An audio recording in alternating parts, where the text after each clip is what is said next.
Fala pessoal, com este vídeo eu dou início aqui no canal uma série composta por 4 temas.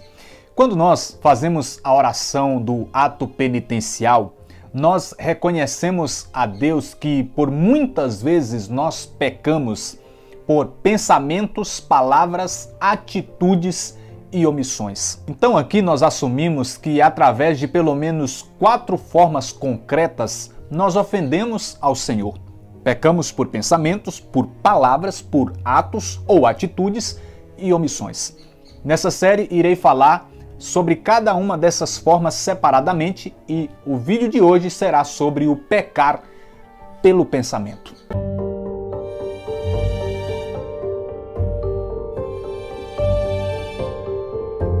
Por causa do pecado original, nós já nascemos com a chamada concupiscência da carne. Ou seja, nós temos uma natureza inclinada ao mal.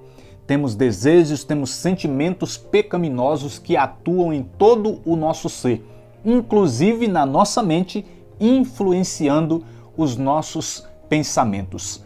O tempo inteiro nós estamos pensando e o tempo inteiro nós estamos sujeitos a cair nos maus pensamentos. Mas que maus pensamentos são esses? Eu posso aqui exemplificar alguns de forma limitada, porque são muitos. Nós pecamos por maus pensamentos relacionados a nós mesmos, pensamentos de autodepreciação, de autonegação, pensamentos de morte, entre outros. Nós pecamos por pensamentos relacionados ao outro, ao próximo, pensamentos de ódio, de vingança, pensamentos de violência, de assassinato, quando nós desejamos o mal do outro, quando nós menosprezamos, desprezamos o outro no pensamento, quando nós nutrimos inveja na nossa mente pelo outro. E nós pecamos por pensamentos de ordem sexual, quando a cobiça dos olhos nos leva a pensar pensamentos impuros, a pornografia, a sensualidade, fantasias e inúmeros outros pensamentos maus, pensamentos ruins. Mas aqui eu também preciso destacar o fato de que o mau pensamento não é necessariamente pecado. Pecado se torna quando há consentimento da nossa parte. Quando nós correspondemos e alimentamos esses maus pensamentos, que muitas vezes até passam pela nossa mente de forma involuntária. Veja o que a Sagrada Escritura diz a respeito dessa triste realidade. Lá em Gênesis, capítulo de número 6, onde fala sobre a grande corrupção na qual a humanidade se encontrava, no versículo de número 5 diz assim, que o Senhor viu que a maldade dos homens era grande na terra e que todos os pensamentos de seu coração estavam continuamente voltados para o mal.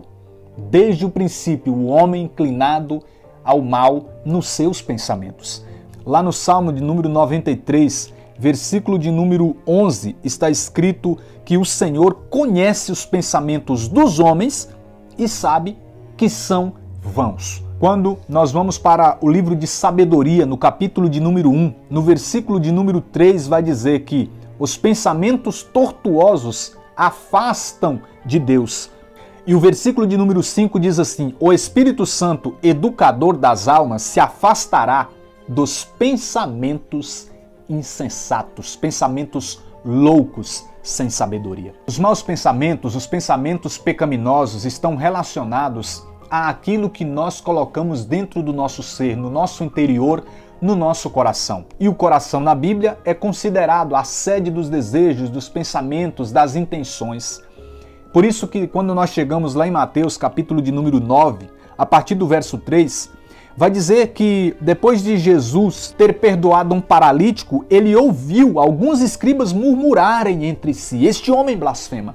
É aí que no versículo de número 4 diz que Jesus, penetrando-lhes os pensamentos, perguntou-lhes, por que pensais mal em vossos corações? Em unidade com isso, Jesus diz em Mateus capítulo 15, a partir do verso de número 19, porque é do coração que provém, que nascem os maus pensamentos, os homicídios, os adultérios, as impurezas, etc. Quando nós temos de fato uma experiência com Deus, nós vivemos uma conversão da mente, dos pensamentos. Gosto quando o apóstolo Paulo, em 1 Coríntios, capítulo de número 2, verso 16, ele diferencia o homem natural, o homem carnal, do homem espiritual.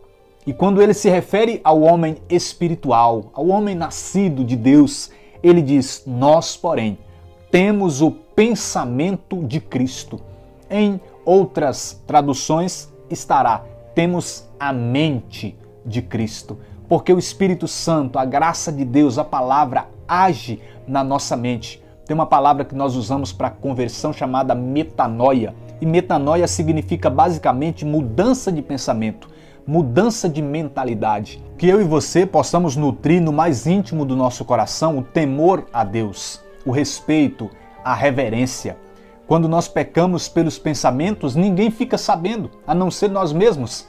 E Ele, Deus, pois Ele conhece os nossos pensamentos, Ele enxerga os nossos pensamentos. O Salmo 138, no versículo de número 2, vai dizer: de longe penetrais meus pensamentos. Que nós possamos nos aproximar cada vez mais de Deus, para que também nos aproximemos cada vez mais do modo de pensar de Deus. Romanos 12:2 vai dizer: não vos conformeis, não tomeis a forma desse mundo, mas transformai-vos pela renovação da vossa mente, do vosso espírito, do vosso entendimento.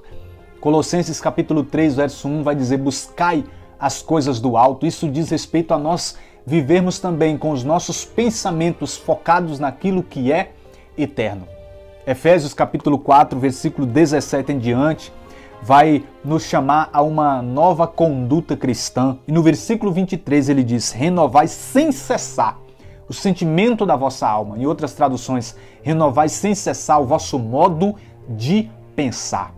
E para encerrar, eu cito aqui um texto fantástico, também do apóstolo Paulo, que está lá em Filipenses capítulo 4, a partir do verso 8, que diz assim: além disso, irmãos, tudo que é verdadeiro, tudo que é nobre, tudo que é justo, tudo que é puro, tudo que é amável, tudo que é de boa fama, tudo que é virtuoso, louvável, eis o que deve ocupar os vossos pensamentos. Olha só a lista que ele faz aqui. Então, que nós possamos entender que para vencermos os maus pensamentos, não basta nós somente renunciá-los, excluí-los das nossas mentes. É preciso que nós preenchamos a nossa mente com aquilo que é bom, como diz aqui o apóstolo Paulo. Deus abençoe sua vida e que nós possamos não pecar pelos pensamentos, mas viver a santidade também através dos pensamentos.